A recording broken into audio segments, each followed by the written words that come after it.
ಈ ನಡುವೆ ದೂರುದಾರ ಹೇಳಿರ್ತಕ್ಕಂಥ ಕೆಲವೊಂದು ವಿಚಾರಗಳ ಬಗ್ಗೆ ಕ್ಲಾರಿಫಿಕೇಶನ್ ತಗೊಳ್ಳೋದಕ್ಕೆ ಅಥವಾ ಒಂದಷ್ಟು ಮಾಹಿತಿಯನ್ನು ಕಲೆ ಹಾಕೋದಕ್ಕೆ ಪೊಲೀಸರು ಮಫ್ತಿಯಲ್ಲಿ ಅಖಾಡಕ್ಕಿಳಿದಿದ್ದಾರೆ ಅಂತ ಮಾಹಿತಿ.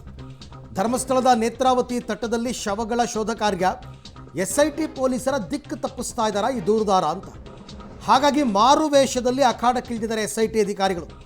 ಮಫ್ತಿಯಲ್ಲಿ ಧರ್ಮಸ್ಥಳ ಬೆಳ್ತಂಗಡಿ ಗ್ರಾಮದಲ್ಲೆಲ್ಲ ಸುತ್ತಾಟ ಮಾಡ್ತಾ ಇದ್ದಾರೆ.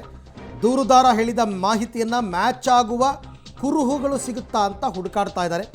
ಶವ ಹೂತಿಟ್ಟ ಕೇಸ್ ಸಂಬಂಧ ದಾಖಲೆಗಳಿಗಾಗಿ ತೀವ್ರ ತನಿಖೆ. ಬಟ್ ಫಸ್ಟ್ ನಿಮಗೆ ಶವ ಸಿಗಬೇಕಲ್ಲ, ಅದೇ ತಾನೇ ಮೇಯ್ನ್ ಇರ್ತಕ್ಕಂಥದ್ದು. ಅದಾದ ಮೇಲೆ ಮಿಕ್ಕಿದ ಇನ್ವೆಸ್ಟಿಗೇಷನ್ ಪ್ಯಾರಲಲ್ ಆಗಿ ಅವರು ಕೂಡ ಏನಾದರೂ ಮಾಹಿತಿ ಸಿಗ್ಬೋದು ಅಂತಂದ್ಬಿಟ್ಟು ಯೂನಿಫಾರ್ಮಲ್ಲಿ ಬಂದರೆ ಸಾಕ್ಷ್ಯಗಳ ನಾಶ ಆಗಬಹುದು ಅನ್ನೋ ಕಾರಣಕ್ಕೋಸ್ಕರ ಮಫ್ತಿಯಲ್ಲಿ ಬಂದು ಸಿವಿಲ್ ಡ್ರೆಸ್ಸಲ್ಲಿ ಬಂದು ಕೆಲವೊಂದು ಎನ್ಕ್ವೈರಿಗಳನ್ನ ಮಾಡ್ತಾ ಇದ್ದಾರೆ ಅನ್ನುವಂತಹ ಮಾಹಿತಿಗಳು ಧರ್ಮಸ್ಥಳ ಬೆಳ್ತಂಗಡಿ ಎಲ್ಲ ಕಡೆಯಲ್ಲೂ ಕೂಡ.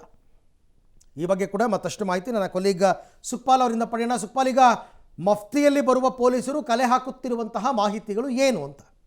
ಅಂದರೆ ಆತ ನೂರಾರು ಕಡೆಗಳಲ್ಲಿ ಶವವನ್ನು ಹೂತಾಕಿದ್ದೇನೆ ಅನ್ನುವಂಥದ್ದನ್ನು ದೂರಲ್ಲಿ ಹೇಳಿದ್ದಾನೆ, ತನಿಖೆ ವೇಳೆ ಹೇಳಿದ್ದಾನೆ, ಹಾಗಾಗಿ ನ್ಯಾಯಾಲಯದ ಮುಂದೆನೂ ಹೇಳಿದ್ದಾನೆ. ಹಾಗಾಗಿ ಆತ ಹೇಳಿರುವಂಥ ಎಲ್ಲ ಮಾಹಿತಿಗಳು SIT ಅಧಿಕಾರಿಗಳ ಜೊತೆ ಇರುವಂಥದ್ದು.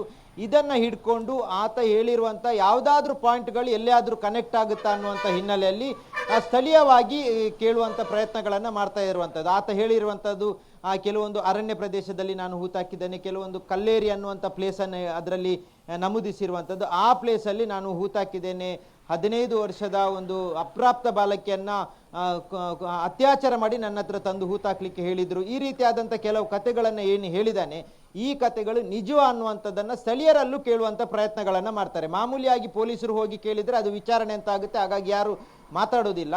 ನಾರ್ಮಲಿಯಾಗಿ ಜನಸಾಮಾನ್ಯರಾಗಿ ನಿಮ್ಮ ಹಾಗೆ ಯಾರಾದರೂ ಹೋಗಿ ಮಾತಾಡಿದಂಥ ಸಂದರ್ಭದಲ್ಲಿ ಇಂಥ ವಿಚಾರಗಳು ಹೊರಗೆ ಬರ್ಬೋದು ಅನ್ನುವಂಥದ್ದು. ಸ್ವತಃ ಈಗ ಒಂದು ಕಲ್ಲೇರಿದ್ದು ಕತೆ ಆದರೆ ಕಲ್ಲೇರಿ ಪ್ರದೇಶದಲ್ಲಿ ಹೋಗಿ 15 ವರ್ಷದ ಹಿಂದೆ ಈ ರೀತಿ ಏನಾದರೂ ಆಗಿತ್ತಾ, ಒಂದು ಬಾಲಕಿಯನ್ನು ಹತ್ಯೆ ಮಾಡಲಾಗಿತ್ತಾ ಅಥವಾ ಹೂತಾಕಿರುವಂಥದ್ದು ನಿಮ್ಮ ಗಮನಕ್ಕೆ ಏನಾದರೂ ಇದೆಯಾ, ಈ ರೀತಿಯಾದಂಥ ಕ್ವಶನನ್ನು ಮಾಡ್ತಾ ಇರುವಂಥದ್ದು. ಆ ಸಂದರ್ಭದಲ್ಲಿ ಏನಾದರೂ ಅದಕ್ಕೆ ಕನೆಕ್ಟ್ ಆಗುವ, ಈತ ಹೇಳಿರುವಂಥ ಕತೆಗಳಿಗೆ ಕನೆಕ್ಟ್ ಆಗುವಂಥ ವಿಚಾರಗಳು ಅವರಿಂದ ಜನಸಾಮಾನ್ಯರಿಂದ ಸಿಕ್ಕಿದರೆ ಅದು ಮುಂದಿನ ತನಿಖೆಗೆ ಸಹಕಾರಿಯಾಗುತ್ತೆ ಅನ್ನುವಂಥ ಹಿನ್ನೆಲೆಯಲ್ಲಿ ಈ ರೀತಿಯ ಪ್ರಯತ್ನಗಳನ್ನು ನಿನ್ನೆನೂ ಮಾಡಿದರು. ಅಂದರೆ ಭಾನುವಾರ ಎಲ್ಲರೂ ರಜೆ ತಗೊಂಡಿದ್ರು, SIT ಅಧಿಕಾರಿಗಳು ಈ ರೀತಿಯಾಗಿ ವಿಚಾರಣೆ ಮಾಡುವಂಥ ಕೆಲಸಗಳನ್ನು ಮಾಡಿದ್ದಾರೆ. ಆದರೆ ಈಗಿರುವ ಮಾಹಿತಿಯ ಪ್ರಕಾರ ಆತ ಹೇಳಿರುವಂಥ ಕಥೆಗಳಿಗೆ ಇಲ್ಲಿ ಸಿಕ್ಕಿರುವಂಥ ಸಾರ್ವಜನಿಕವಾದಂಥ ಮಾಹಿತಿಗಳಿಗೆ ಯಾವುದೇ ರೀತಿಯಾದಂಥ ಹೊಂದಾಣಿಕೆಗಳು ಆಗ್ತಾ ಇಲ್ಲ. ಹಾಗಾಗಿ ಆತ ಹೇಳಿರುವ ಕಥೆಯು ಯಾವುದು ಸ್ಪಷ್ಟತೆ ಇಲ್ಲ ಅನ್ನುವಂಥ ಒಂದು ಹಂತಕ್ಕೆ ಈಗ SIT ಅಧಿಕಾರಿಗಳು ಬಂದಿರುವಂಥದ್ದು. ಅರವಿಂದ್,